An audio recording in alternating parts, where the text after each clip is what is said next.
मूल समेत उखाड़ कर हम फेंक देंगे, मूल समेत।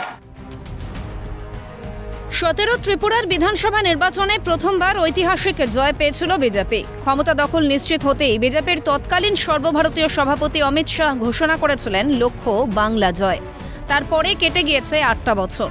এর মধ্যে দুবার লোকসভা নির্বাচন হয়েছে, একবার বিধানসভা। 2019-এ ভালো ফল করলেও 24-এ ঘাসফুল ঝড়ের সামনে কার্যত দাঁড়াতে পারেনি গেরুয়া শিবির। 2021-এর বিধানসভা নির্বাচনে বাংলায় 200 আসনের দাবি করলেও বিজেপিকে থামতে হয়েছে তার থেকে অনেক কমে। বছর ঘুরলেই রাজ্যে বিধানসভা নির্বাচন। এই আবহে বর্তমান কেন্দ্রীয় স্বরাষ্ট্রমন্ত্রী অমিত শাহের গলায় রাজ্যের তৃণমূল সরকারকে উপড়ে ফেলার ডাক। 2026 में ये ममता बनर्जी की सरकार को मूल समेत उखाड़ कर हम फेंक देंगे, मूल समेत। अभी उन्होंने जिस प्रकार से पूरे हिंदू समाज को प्रताड़ित किया है, मुझे लगता है कि आने वाले दिनों में सबसे प्रचंड बहुमत के साथ, आजादी के बाद सबसे बड़े बहुमत के साथ भारतीय जनता पार्टी की सरकार। তবে এখানেই থামেননি শাহ। এক ধাপ এগিয়ে তুলে ধরেছেন মতুয়া থেকে রাজবংশী, কুর্মী সমস্ত সম্প্রদায়ের অখুশির প্রসঙ্গ। বলেছেন মমতার শাসনে কেউ খুশি নয়। एक ऐसा शासन है जिसमें आदिवासी, कुर्मी, राजवंशी, कोच, मतुआ, गोरखा, कायस्थ, आगोरी, मछुआरा कोई खुश नहीं, नमो शूद्र भी खुश नहीं। রবিবার অমিত শাহের কথায় উঠে এসেছে 21-এর বিধানসভা নির্বাচন পরবর্তী সন্ত্রাসের প্রসঙ্গ। ভোট পরবর্তী হিংসায় তৃণমূলের হাতে বহু বিজেপি কর্মীর মৃত্যুর উল্লেখ করে বলেন, সময় হয়ে এসেছে তৃণমূল সরকারের, 26-এ বিজেপির সরকারই হবে। बंगाल है जिसमें चुनाव के वक्त और दीदी को विजय मिलने के बाद सैकड़ों भारतीय जनता पार्टी के कार्यकर्ताओं को मौत के घाट उतार दिया। दीदी कब तक बचाओगी उनको? मेरी बात सुन लो, आपका समय अब समाप्त हो गया है। 26 में भारतीय जनता पार्टी की सरकार बनने वाली। दीदी हिम्मत हो तो हिंसा के बगैर, रैगिंग के बगैर चुनाव कराकर देखो, आपकी खुद की जमानत ये बंगाल की जनता जब्त कर ली। 26-এ সরকারে আসার ব্যাপারে কার্যত নিশ্চিত কেন্দ্রীয় স্বরাষ্ট্রমন্ত্রী। সাফ বলছেন 4-5% ভোট এদিক ওদিক হলেই বাংলায় পতন হবে তৃণমূল সরকারের।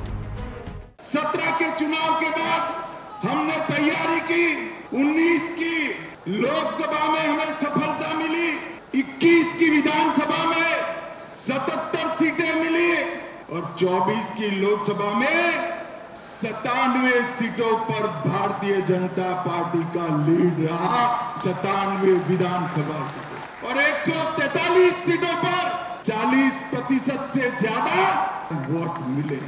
थोड़ा फासला बाकी है, आप 40% तो क्रॉस कर गए हो, 4-5% आगे बढ़ना है, 4-5। কেন্দ্রীয় স্বরাষ্ট্রমন্ত্রীর মুখে বাংলার ক্ষমতা দখলের কথা, কিন্তু প্রত্যাশা পূরণ করতে পারবে কি বিজেপি? পূরণ হবে 8 বছর আগের স্বপ্ন? তীব্র আক্রমণ শানিয়েছে তৃণমূল। রাজ্যের অর্থ প্রতিমন্ত্রী চন্দ্রিমা ভট্টাচার্যর প্রশ্ন, ভোটে হিংসা হলে দায় কার? ইলেকশনটা ভায়োলেন্স ছাড়া না হয় তাহলে সিকিউরিটি ডিপোজিট সব জামানত জব্দ হয়ে যাবে। ইলেকশনটা ভায়োলেন্স করেই নাকি তবে জিততে হবে, না হলে নাকি জামানত জব্দ হবে। কি বোঝেন অমিত শাহ মহাশয়? ইলেকশনটা কে করবে? করবে তো আপনার ন্যাশনাল ইলেকশন কমিশন। ভায়োলেন্সটা তাহলে আপনি যে বলছেন আমরা ভায়োলেন্স করব, মমতা বন্দ্যোপাধ্যায় ভায়োলেন্স করাবেন, তাহলে ব্যর্থতা কার? কার ব্যর্থতা আপনি বলছেন? আমরা প্রশ্ন করতে চাই আপনাকে। শাহের বক্তব্যের পাল্টায় তৃণমূল সাংসদ কাকলি ঘোষ দস্তিদারের দাবি 250-র ওপরে আসন নিয়ে 26-এ ক্ষমতায় আসবে তৃণমূল। আপনারা বলছেন 2026-এ আপনারা ক্ষমতায় আসবেন, আপনারা কি অলীক স্বপ্ন দেখছেন? আগামী দিনে 2026-এ 250-র উপরে সিট নিয়ে সর্বভারতীয় তৃণমূল কংগ্রেস আবার ক্ষমতায় আসবে, আবার মাননীয় মুখ্যমন্ত্রী আমাদের মমতা বন্দ্যোপাধ্যায় হবেন। আপনারা দেখতে রহে যাएंगे, হিন্দিতে বলে দেখতে রহে যাएंगे। কেননা আপনি এসে হুঙ্কার ছাড়লেন ওরাং ওটাঙের মতন, সেরমভাবে কিন্তু ভোট হয় না, মানুষের জন্য কিছু করতে হয়। তৃণমূল নেতা বৈশ্বনাথ চট্টোপাধ্যায়ের মন্তব্য, জেলখাটা আসামি মানুষে মানুষে বিভাজন করতে বাংলায় এসেছেন। দেখুন, একটা কথা যে অমিত শাহ প্রতিবার ইলেকশন এলে আসে, বলে এই রকম কথা বলে চলে যায়, আবার ইলেকশন হেরে গেলে আমার পরের ইলেকশনের সময় আসে।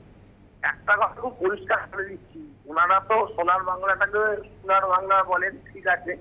অমিত শাহজি কিন্তু দাঙ্গার জন্য জেল কেটেছেন, খুনের জন্য জেল কেটেছেন। একজন জেল খাটা আসামি সে যখন এসে এই ধরনের কথা বলে, তখন বোঝা যায় যে কুৎসা বদনাম করার জন্যই এখানে এসছে।